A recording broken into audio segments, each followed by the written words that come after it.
제가 은행장 되겠네요. 할아버지, 젊고 아름다운 은행 직원의 차가운 비웃음이 귓가에 생생했다. 그 말이씨가 되어 지금 내 앞에는 진짜 은행장이 무릎을 꿇고 있었다. 대한민국에서 돈이라면 둘째가라면 서로와 세안은행의 은행장이 바닥에 머리를 조아리며 내 낡은 운동화 코만 바라보고 있었다. 회장님, 아니, 선생님, 저희가 죽을 죄를 지었습니다. 제발 자비를 베풀어 주십시오. 내 옆에는 아까까지만 해도 나를 노숙자 보듯 쳐다보던 지점장이 사시나무 떨듯 떨며 엎드려 있었고 내게 원억이 있으면 은행장이 되겠다고 비웃던 김미나 직원은 새하얗게 질린 얼굴로 실성한 사람처럼 눈물만 뚝뚝 흘리고 있었다. 내 이놈들. 내 손에 묻은 톱밥가루가 평생 나무를 만지며 살아온 내 세월의 흔적이 그리도 우스워 보였더냐? 너희가 평생 만져볼 돈보다 더 많은 나무를 내 손으로 다듬고 세웠거늘 나는 아무 말 없이 내 거친 손을 내려다보았다.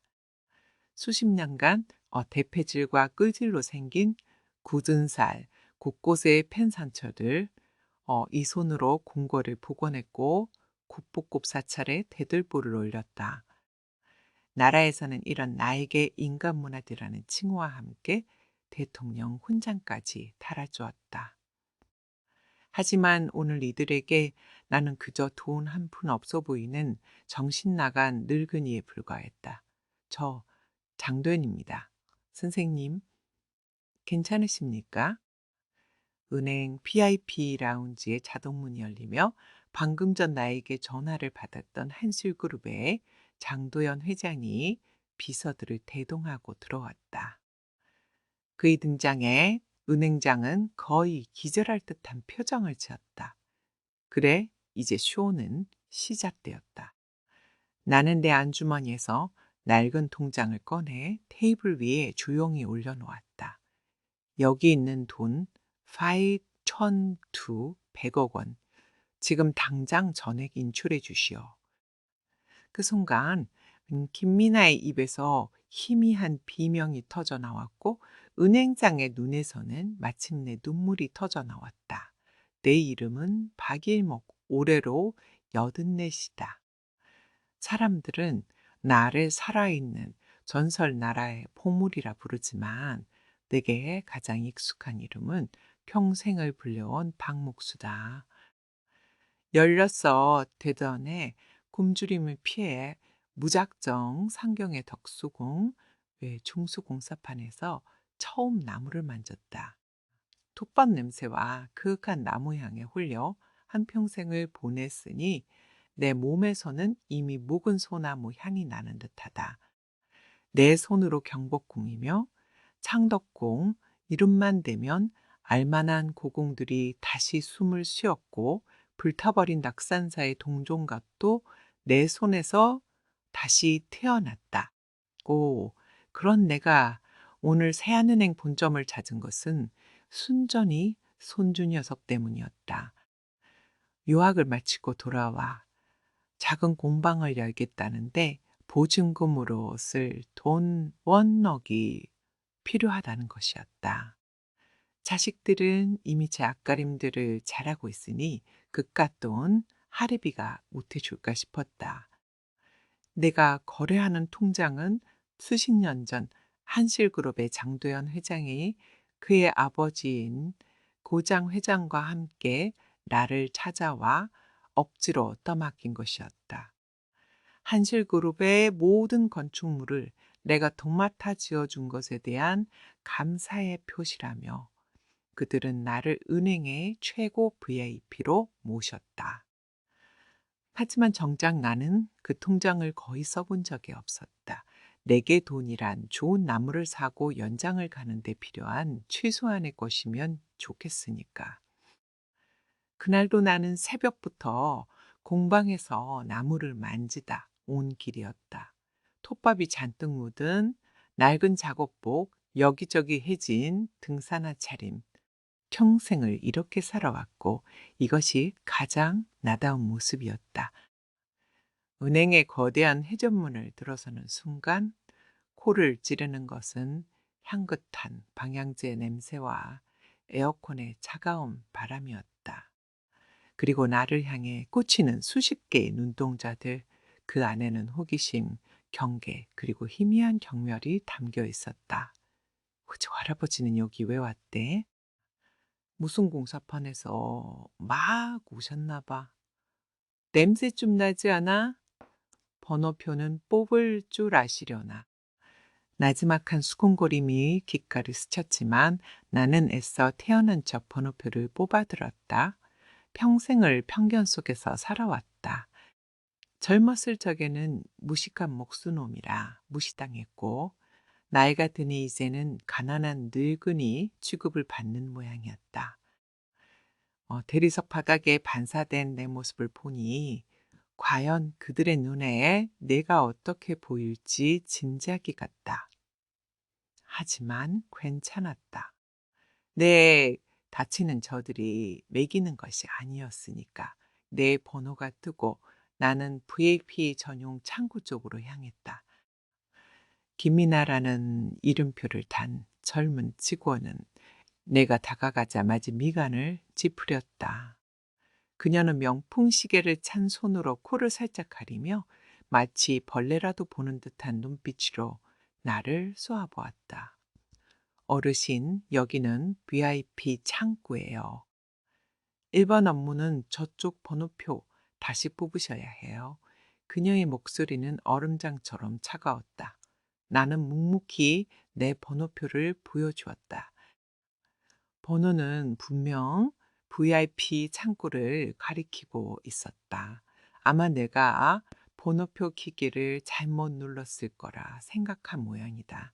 제가 이 번호를 받았습니다만 내 말에 그녀는 어이없다는 듯 콧방귀를 뀌었다. 기계가 잘못됐나 보네요. 어쨌든 여기 아니니까 저쪽으로 가시라고요. 그녀는 손가락으로 일반 창구 쪽을 퉁명스럽게 가리켰다. 그때 옆자리의 중년 여성이 나를 힐끔거리더니 보란 듯이 자리를 옮겼다. 그 모습에 김미나 직원의 입가에 희미한 조소가 걸리는 것을 나는 놓치지 않았다. 나는 더 이상 실랑이 하고 싶지 않아 품 안에서 낡은 통장을 꺼내 그녀 앞으로 내밀었다.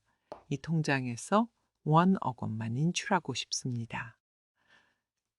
그 순간 김미나 직원의 표정이 경멸해서 노골적인 조롱으로 바뀌었다. 그녀는 통장을 더러운 것이라도 만지는 듯 손끝으로 집어들고는 이내 큰 소리로 웃음을 터뜨렸다. 푸하, 5억이요? 할아버지, 지금 저랑 장난하세요? 그녀의 웃음소리에 주변의 시선이 다시 한번 우리에게로 집중되었다.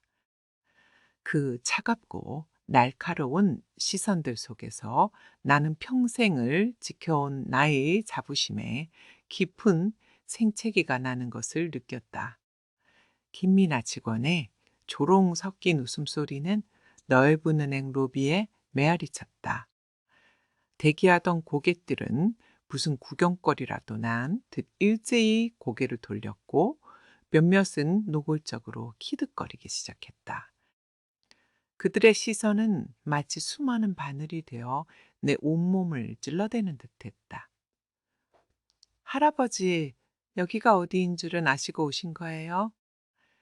여긴 세한은행 본점이에요. 어르신 같은 분이 장난치러 오는 곳이 아니라고요. 그녀는 내 통장을 경멸적으로 탁 소리나게 내려놓았다. 통장 표지에 희미하게 새겨진 제우스 VIP 고객이라는 글자는 그녀의 눈에 보이지 않는 모양이었다. 그녀는 잔액을 확인해 보려는 시도조차 하지 않았다. 그저 내 겉모습만으로 모든 것을 판단하고 나를 한낱 웃음거리로 만들어 버렸다. 통장이라도 한번 확인해 보시오. 나는 끓어오르는 화를 억누르며 나지막에 말했다. 하지만 그녀는 내 말을 들은 척도 하지 않았다. 아이고, 뭘 확인해요. 확인하기는. 통장에 난디반원 들어있는 거 아니에요?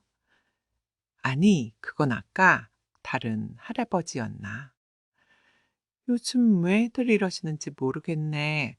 정말 그녀는 혼잣말처럼 중얼거리며 주변 직원들을 향해 눈짓했다. 마치 너희도 봤지? 오늘 또 한 명 걸렸어. 라고 말하는 듯 했다. 몇몇 젊은 직원들은 그녀의 말에 동조하며 고개를 끄덕였다. 이 공간 안에서 나는 완벽한 이방인이자 조롱의 대상이었다. 계좌번호라도 불러드릴 테니겠고요, 할아버지. 정정하실 때 집에 가세요. 여기서 이러시면 저희 업무 방해예요. 경찰 부르기 전에 어서 가시라고요. 경찰이라는 단어까지 나오자 내 안에서 뭔가 툭 하고 끊어지는 소리가 났다. 평생을 허투루 살지 않았다. 날아가 주는 훈장까지 받은 몸이다. 그런 내가 고작 돈 몇 푼 때문에 경찰 소리를 들어야 한단 말인가. 수치심에 얼굴이 화끈거렸다. 바로 그때 소란을 들었는지 양복을 빼입은 지점장이 나타났다. 오세훈이라는 명찰을 단 그는 상황을 파악하려는 듯 나와 김민아를 번갈아 쳐다보았다.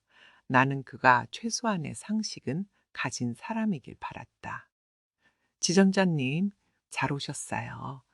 이 할아버지가 자꾸 여기서 원억을 인출해달라고 생떼를 쓰세요. 김민아는 마치 내가 큰 잘못이라도 저지른 것처럼 과장되게 설명했다. 오세훈 지점장은 나를 위아래로 훑어보더니 모든 것을 판단했다는 듯한 표정으로 한숨을 쉬었다. 어르신, 연세가 어떻게 되십니까? 혹시 가족분들하고 같이 오신 건 아니고요. 그의 말투는 겉보기엔 정중했지만 그 안에는 나를 온전치 못한 사람으로 취급하는 명백한 무시가 담겨 있었다. 그는 내 손에 들린 통장을 확인해 볼 생각도, 내 말을 들어볼 생각도 하지 않았다. 그저 낡은 옷을 입은 늙은이가 은행에서 소란을 피우고 있다는 상황만을 정리하고 싶어 했다. 혹시 요즘 기억이 깜빡깜빡 하시거나 그러시진 않고요. 저희가 도와드릴 수 있는 부분이 있으면. 그는 나를 완전히 치매 환자 취급하고 있었다. 주변의 웅성거림이 더욱 커졌다. 아, 저런 거였구나. 가족들은 뭐 하나 몰라. 쓱! 불쌍해서 어쩌나. 동정인지 경멸인지 모를 시선들이 나를 더욱 비참하게 만들었다. 나는 더 이상 아무 말도 하지 않았다. 이들에게 내 신분을 밝히고 통장 잔고를 증명하는 것은 이제 아무 의미가 없었다. 그들은 내 말을 믿어주지 않을 것이다. 그들은 오직 자신들이 보고 싶은 것만 보고 믿고 싶은 것만 믿을 뿐이었다. 짓밟힌 것은 내 자존심만이 아니었다. 평생을 바쳐 지켜온 장인의 혼, 그 가치 자체를 부정당한 기분이었다. 나는 조용히 통장을 품에 놓고 자리에서 일어났다. 더 이상 이곳에 머무를 이유가 없었다. 돌아서는 내 등 뒤로 김미나와 오세훈 지점장의 안도하는 듯한 표정이 느껴졌다. 그리고 롭이 가득 울려 퍼지는 나를 향한 조롱, 섞인 이 속삭임들이 내 가슴에 비수처럼 박혔다. 은행을 나서는 내 발걸음은 천근만근 무거웠다. 차가운 겨울바람이 화끈거리는 뺨을 때렸지만 가슴속에서 타오르는 치욕의 불길은 쉬이 꺼지지 않았다. 평생의 칭찬과 존경 속에서 살아온 것은 아니었다. 무시와 천대도 겪을 만큼 겪었다. 하지만 오늘의 이 모욕은 그 결이 달랐다. 그것은 내 인격과 내가 살아온 세월 전체에 대한 모독이었다. 나는 정처 없이 걸었다. 번쩍이는 빌딩 숲과 화려한 쇼윈도 그 안에서 웃고 떠드는 젊은이들의 모습이 마치 다른 세상의 풍경처럼 아득하게 느껴졌다. 저들에게 나는 무엇으로 보였을까? 그저 시대에 뒤떨어진 빨리 사라져야 할 낡고 초라한 과거의 일부였을 것이다. 내 손에 묻은 톱밥 한 톨의 가치도 모르는 자들에게 내 평생의 자부심은 한낱 기웃음거리에 불과했다.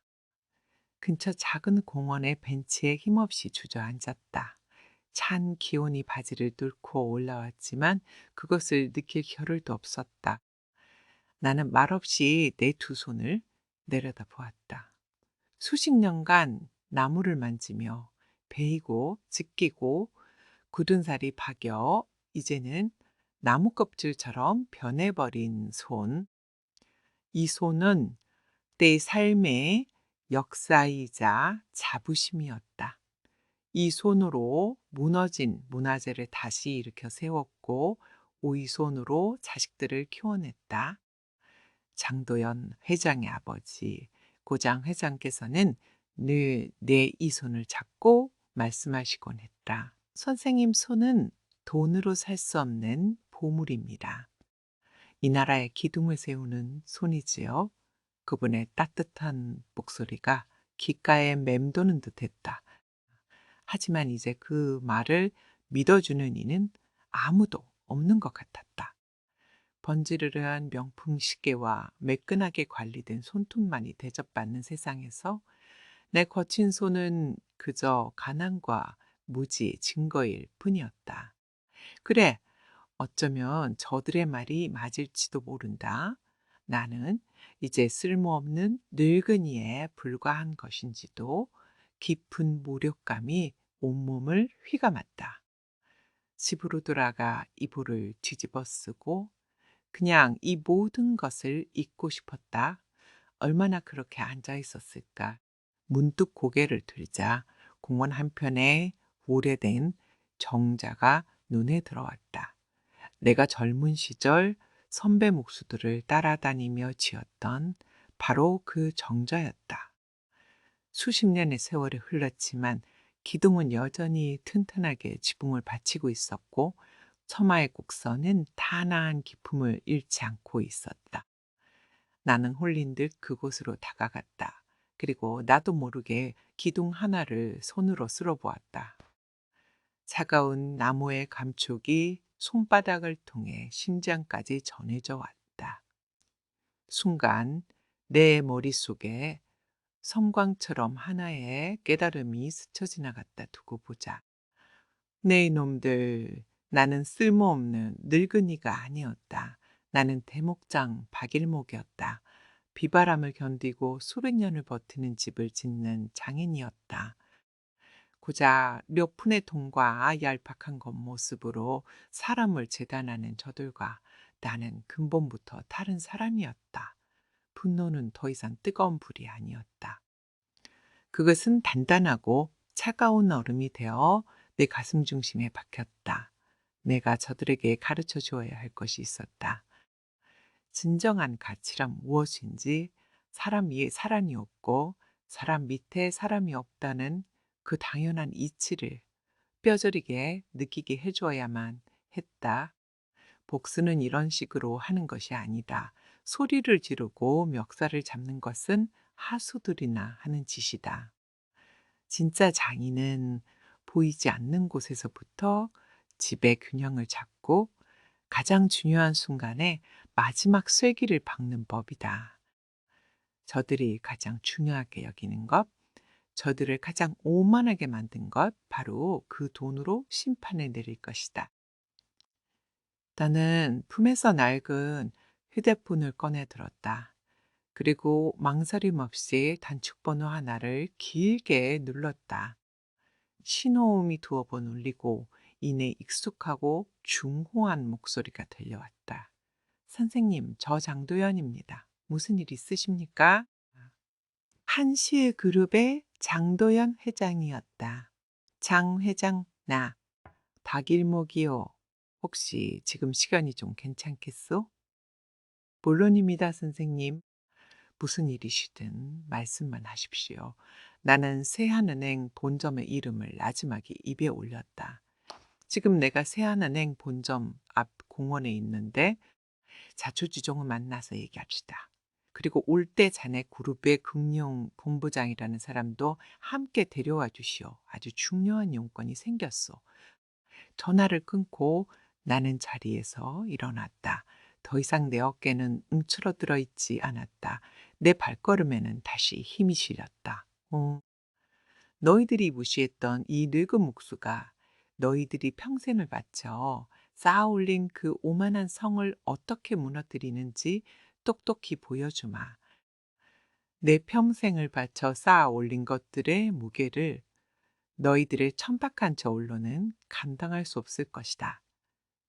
심판의 시간은 이제 막 시작되고 있었다. 15분쯤 지났을까. 공원 입구로 번쩍이는 검은색 리무진 한 대가 미끄러지듯 들어섰다. 주변을 산책하던 사람들의 시선이 일제히 그쪽으로 쏠렸다. 뒷문이 열리고 말끔한 정장 차림의 장도연 회장과 날카로운 인상의 중년 남성이 내렸다. 그들은 나를 발견하자마자 곧장 내 쪽으로 걸어왔다. 선생님, 이 추운 데서 어인 일이십니까? 장 회장은 내 낡은 작업복과 톱밥 묻은 손을 보았지만 그의 눈에는 한치의 의아함이나 불편한 기색도 없었다. 그는 늘 그랬다. 그의 아버지처럼 사람의 겉모습이 아닌 그 본질을 볼 줄 아는 사람이었다. 인사 올립니다. 선생님, 한실그룹 금융본부장 정인호입니다. 옆에 있던 남자가 깊숙이 허리를 숙였다. 그의 눈빛은 예리했지만 나를 향한 태도는 극진했다. 자초지종은 차차 얘기하고 우선 저 은행부터 좀 봅시다. 나는 손가락으로 길 건너편의 거대한 세안은행 본점 건물을 가리켰다. 장 회장과 정 본부장은 의아한 표정으로 건물을 바라보았다. 나는 방금 전 은행 안에서 겪었던 일을 담담하게 털어놓았다. 젊은 여직원의 조롱부터 나를 치며 앉아 취급했던 지점장의 오만한 태도까지. 내 이야기가 진행될수록 장 회장의 얼굴은 점점 굳어갔고 정 본부장의 눈에서는 서늘한 분노가 이글거리기 시작했다. 감히 이 나라의 큰 어르신께 그런 무례를 저질렀단 마. 입가. 정 본부장은 떨리는 목소리로 말했다. 그는 금융계의 최상위 포식자답게 이 일이 단순한 무례를 넘어 세안은행의 근간을 흔들 수 있는 엄청난 사건임을 직감한 듯했다. 됐네. 이미 엎질러진 물이야. 내가 오늘 자네들을 부른 것은 화풀이를 하자는 게 아닐세. 나는 정 본부장을 똑바로 바라보며 물었다. 정 본부장, 내가 저 은행에 넣어둔 돈이 대략 얼마나 되는지 아시오? 예, 선생님, 제가 관리하고 있기에 정확히 알고 있습니다.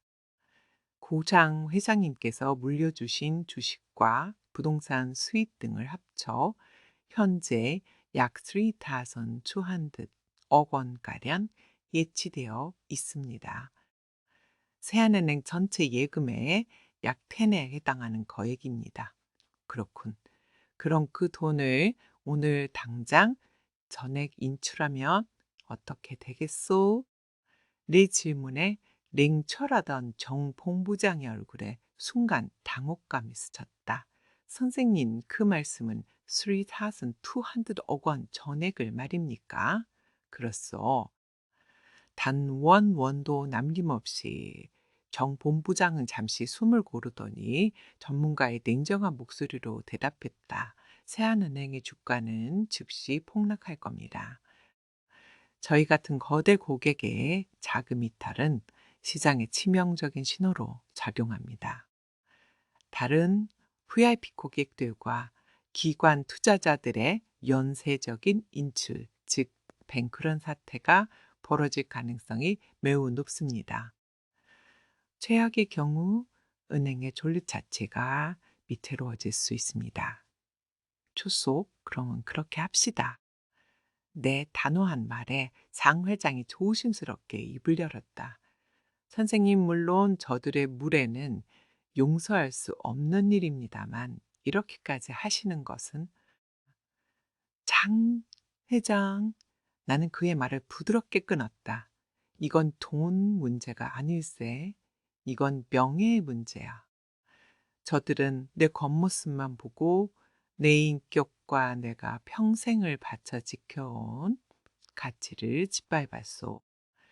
돈으로 사람을 판단하는 저들에게는 돈으로 가르쳐 주는 것이 가장 확실한 법이지. 이건 저 오만한 자들에게 내리는 나의 회초리일세. 내 눈빛에서 흔들림 없는 결심을 읽었는지 장 회장은 더 이상 아무 말도 하지 않고 고개를 끄덕였다. 그는 나의 성정을 누구보다 잘 알고 있었다. 알겠습니다. 선생님, 정 본부장, 지금 즉시 전액 인출에 필요한 모든 서류를 준비하게. 그리고 제한은행장에게는 내가 직접 연락하지. 아마 혼비백산에서 달려올 거야. 장 회장의 지시 정 본부장은 일사불란하게 움직이기 시작했다. 그는 즉시 휴대폰을 꺼내 비서실에 연락해 서류 준비를 지시했고 동시에 다른 직원에게는 세안은행의 내부 상황을 파악하라고 명령했다.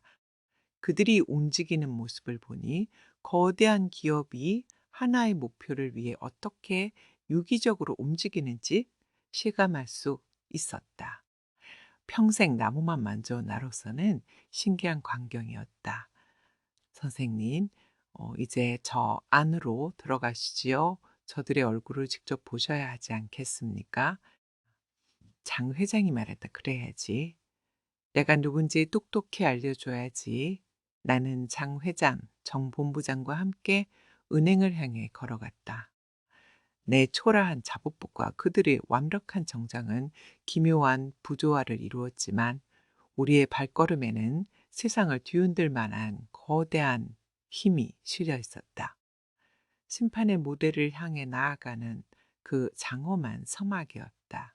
우리가 은행 안으로 다시 들어서는 순간 모비의 공기가 미묘하게 변하는 것이 느껴졌다. 아까까지만 해도 나를 향해 쏟아지던 경멸과 동정의 시선은 이제 나와 함께 있는 장 회장과 정 본부장을 향한 경외와 호기심으로 바뀌어 있었다. 사람들은 수군거리기 시작했다. 저분 한실그룹 장도연 회장 아니야? 맞네, 맞아. 텔레비전에서 봤어. 근데 저 할아버지랑은 무슨 관계지? 안내데스크 직원은 한실그룹의 문장이 박힌 정 본부장의 명함을 받아 들고는 얼굴이 하얗게 질렸다. 그녀는 거의 울상이 되어 지점장실로 내선 전화를 걸었다. 잠시 후 오세훈 지점장이 사무실에서 허둥지둥 뛰쳐나왔다. 그는 정 본부장과 장 회장을 발견하고는 난디도로 허리를 숙여 인사했다. 아이고, 회장님, 본부장님, 이 귀한 분들이 어인일로. 그러다 그의 시선이 내게 닿는 순간 그의 얼굴은 그대로 굳어버렸다. 입을 뻐끔거리며 나를 가리키려 했지만 차마 손가락질은 하지 못하고 부들부들 떨기만 했다. 그의 머릿속은 아마 아비규환이었을 것이다. 자신이 방금 전 치매노인 취급하며 내쫓았던 늙은이가 대한민국 재계 서열 10 위권인 한실그룹의 회장과 함께 나타났으니 말이다. 정 본부장은 그런 그에게 얼음처럼 차가운 목소리로 말했다. 소개해드리죠, 지점장님. 이분은 우리나라의 보물이신 국가무형문화재 박일목 대목장님이십니다. 그리고 저희 한실그룹이 가족처럼 모시는 이 은행의 지분 10를 소유하신 실질적인 주인 중 한 분이시기도 하고요.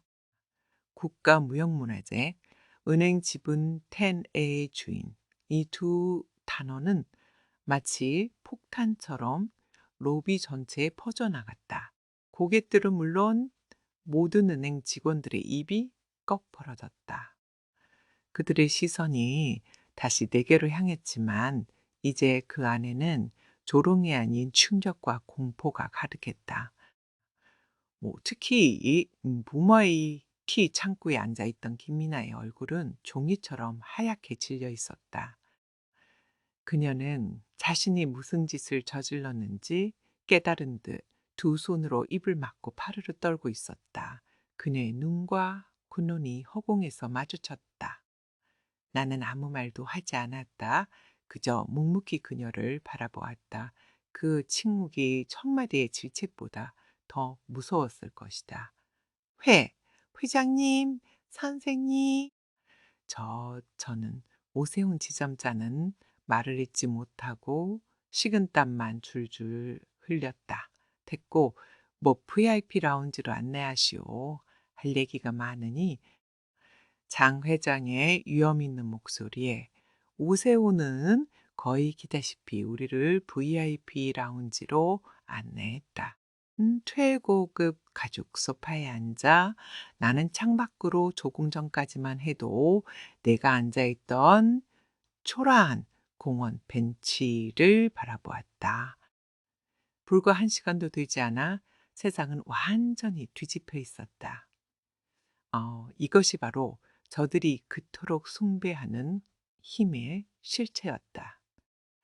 잠시 후 새하늘행장 이거 의정신이 나간 얼굴로 라운지에 뛰어들어왔다. 그는 들어오자마자 내 앞에 푸톤 소리를 내며 무릎을 꿇었다. 선생님, 저희가 죽을지를 지었습니다. 제발 자비를 베풀어 주십시오. 그의 처절한 의침과 함께 본격적인 심판의 막이 오르고 있었다. VIP 라운지의 두꺼운 방음벽도 바깥의 술렁임을 완전히 막지는 못했다. 한실그룹 회장의 등장과 인간문화재라는 평생 들어볼 일 없던 칭호가 로비 전체에 퍼져나가며 만들어낸 충격파는 계속해서 여진을 일으키고 있었다. 하지만 라운지 안에 공기는 그보다 100배는 더 무겁고 차가웠다. 세한 은행자는 내 앞에 무릎을 꿇은 채 감히 고개도 들지 못하고 있었다. 선생님, 저희가 돈이 멀었습니다. 평생 모셔야 할 귀한 분을 알아보지 못하고 부디부디 한 번만. 그의 목소리는 모래에 젖은 솜처럼 힘이 없었다. 대한민국 금융계를 호령하던 거물의 모습은 온데간데 없었다. 내 옆에 앉은 장도연 회장은 그를 거들떠보지도 않고 마치 안방에 앉아있는 듯 태연하게 다리를 꼬며 입을 열었다.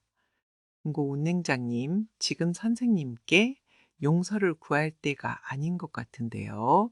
저희 정 본부장이 전액 인출 서류를 준비해 왔는데 결제를 해 주셔야지요. 그 말에 은행장의 어깨가 크게 움찔했다. 그는 거의 울먹이며 나를 올려다보았다. 선생님, 제발 그것만은 거두어 주십시오. 스리탓은 투안들어오니 빠져나가면 저희 은행은 하루아침에 무너집니다. 수천 명의 직원들이 길거리에 나앉게 됩니다. 나는 말없이 그를 내려다보았다. 수천 명의 직원을 걱정하는 자가 눈앞의 늙은이 하나는 그리도 쉽게 짓밟았던가. 나는 소파에서 일어나 굳어버린 오세훈 지점장과 김미나 직원 앞으로 다가갔다. 오세훈은 내가 다가오자 퍼들짝 놀라며 뒷걸음질 치려 했지만 그의 다리는 이미 움직일 힘을 잃은 듯했다. 나는 내 거친 두 손을 그들 눈앞에 펼쳐 보였다. 내 손이요, 이 손이 그리도 더럽고 하찮아 보였소. 두 사람은 아무 말도 하지 못했다. 김이나는 시선을 피하며 입술만 파르르 떨었다. 이 손으로 당신들이 사는 아파트에 대들보를 올렸고 당신들 자식들이 수학여행 가서 보는 궁궐을 고쳤소. 이 손에 묻은 톱밥 한 톨에는 당신들이 평생 만져볼 돈으로도 살 수 없는 시간과 긍지가 담겨 있소. 그런데 당신들은 이 손을 보고 비웃었지. 내 목소리는 나지막했지만 라운지 안의 모든 소리를 잠재우는 힘이 있었다. 김미나 직원. 내가 그녀의 이름을 부르자 그녀의 몸이 경풍을 일으킨 듯 떨렸다. 그녀는 차마 나와 눈을 마주치지 못하고 바닥만 내려다보았다. 아까 나에게 그랬지. 내가 원억이 있으면 자기가 은행장이 되겠다고. 그 말이 아직도 유효한가. 그녀의 눈에서 마침내 참았던 눈물이 주르륵 흘러내렸다. 그녀는 고개를 절레절레 저으며 아무 소리도 내지 못했다. 자, 이제 결정을 해야지. 나는 내 손주에게 주 원억을 찾으러 왔을 뿐인데 당신들이 이를 이렇게 키웠어. 그러니 당신들이 시작한 이 일을 내가 마무리 짓는 것이 도리겠지. 나는 다시 자리로 돌아와 장 회장을 향해 고개를 끄덕였다. 그 신호를 받은 정 본부장이 다방에서 10여 장에 달하는 서류 뭉치를 꺼내 은행장 앞 테이블에 조용히 내려놓았다. 은행장님 서명하시지요. 선생님의 모든 자산을 저희 한실그룹 산하의 다른 은행으로 이전하는 절차를 시작하겠습니다. 서류가 놓이는 소리는 세안은행의 명줄이 끊어지는 소리처럼 들렸다. 은행장은 망연자실한 표정으로 서류와 내 얼굴을 번갈아 쳐다보았다.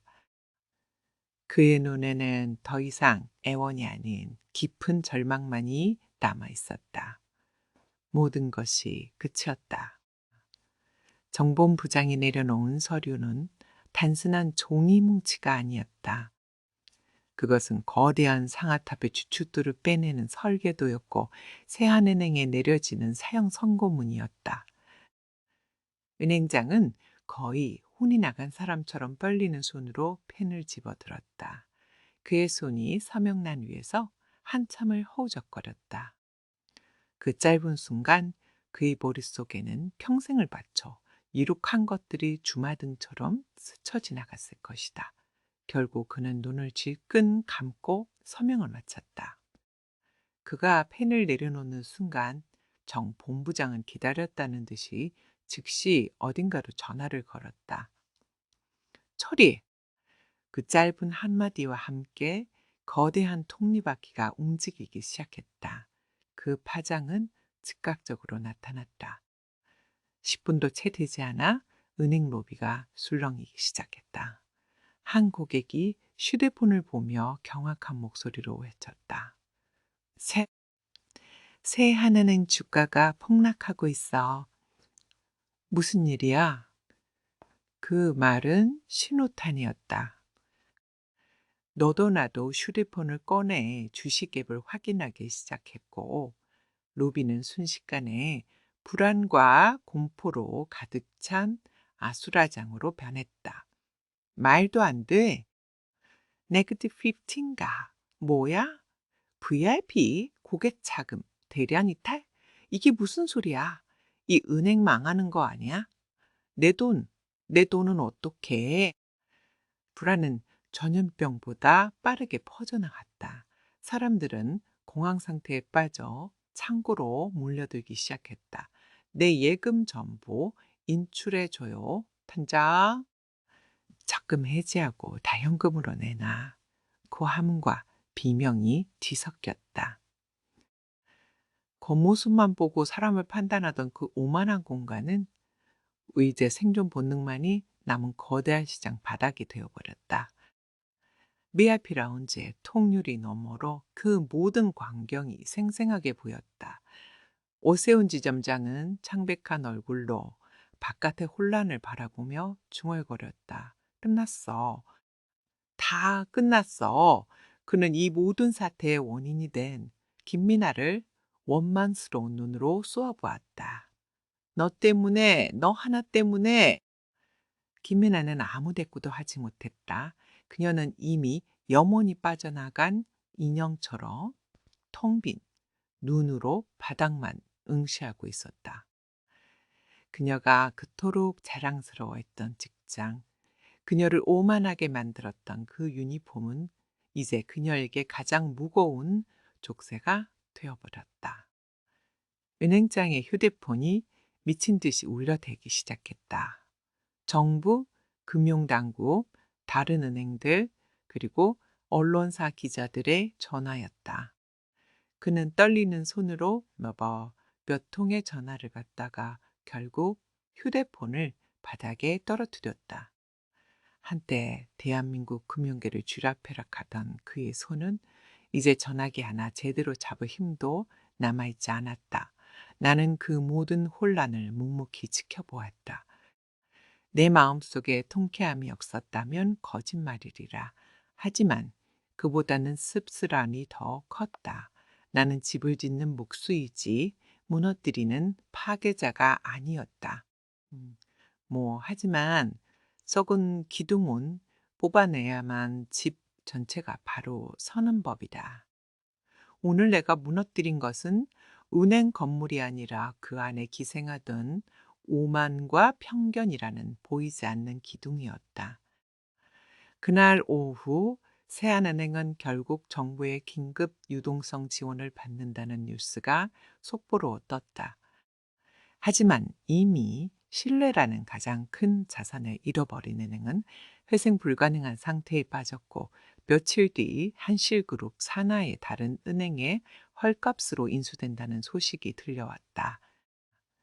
오세훈 지점장과 김민아 직원은 그날 바로 파면되었다.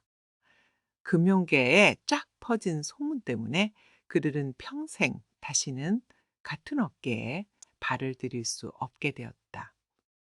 그들이 그토록 중요하게 여겼던 화려한 경력은 한순간의 오만으로 인해 신기루처럼 사라져버렸다. 모든 것이 끝나고 나는 다시 나의 공방으로 돌아왔다.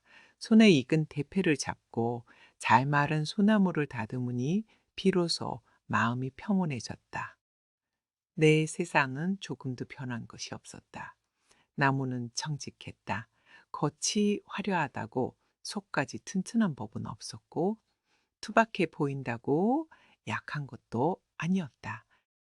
오랜 시간 비바람을 견뎌낸 나무일수록 더 단단하고 아름다운 무늬를 품고 있었다.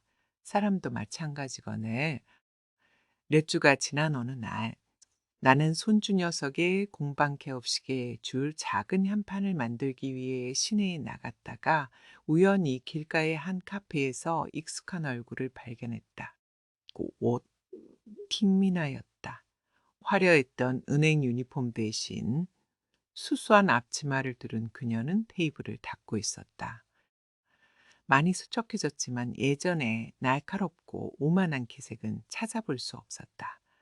나는 잠시 망설이다가 그 카페 안으로 들어갔다. 어서 오세요. 그녀는 나를 보지 못한 채 반사적으로 인사했다. 내가 주문을 하기 위해 카운터 앞에 서자 그제야 고개를 든 그녀의 얼굴이 새하얗게 질렸다. 어르신 그녀의 눈동자가 심하게 흔들렸다. 나는 아무렇지 않다는 듯 따뜻한 깨추치 한 잔을 주문했다. 그녀는 떨리는 손으로 찻잔을 내왔다. 저 정말 죄송했습니다. 그녀는 거의 울음이 터지기 직전에 목소리로 말했다. 나는 말없이 차를 한 모금 마셨다. 향긋하고 따뜻한 기운이 온몸에 퍼졌다. 사람을 외양만 보고 판단해서는 안 된다는 것을 뼈저리게 배웠습니다. 평생 반성하며 살겠습니다. 나는 고개를 끄덕이며 그녀를 바라보았다. 집을 지을 때 말이요. 가장 중요한 것이 주춧돌이고 그 다음이 기둥이요. 아무리 화려하게 단청을 하고 비단 참호를 달아도 주춧돌이 부실하고 기둥이 썩었으면 그 집은 작은 비바람에도 무너지는 법이지. 그녀는 내 말을 하나도 놓치지 않으려는 듯 귀를 기울였다. 사람의 마음도 집과 같소. 고 겉을 꾸미는 데만 정신이 팔려 정작 가장 중요한 존중과 겸손이라는 주춧돌을 잊으면 언젠가는 반드시 무너지는 법이야. 오늘의 이 쓰라린 경험이 당신 인생의 새로운 주춧돌이 되길 바라오. 나는 찻값을 테이블 위에 놓고 자리에서 일어났다. 카페를 나서는데 등 뒤에서 그녀의 나지막한 목소리가 들려왔다. 정말 정말 감사합니다. 어르신. 그 목소리에는 진심 어린 뉘우침이 담겨 있었다. 공방으로 돌아오는 길 나는 하늘을 올려다보았다. 한바탕 큰 태풍이 지나간 뒤 하늘은 더없이 맑고 푸르렀다. 진정한 승리란 상대를 무너뜨리는 데 있는 것이 아니라 그를 바로 세우는 데 있는 것인지도 모른다. 나는 오늘 썩은 기둥 하나를 뽑아내고 그 자리에 작지만 단단한 새 주춧돌 하나를 놓아주고 온 것일지도 모른다. 내 손에 들린 대패가 유난히 묵직하고 자랑스럽게 느껴지는 하루였다.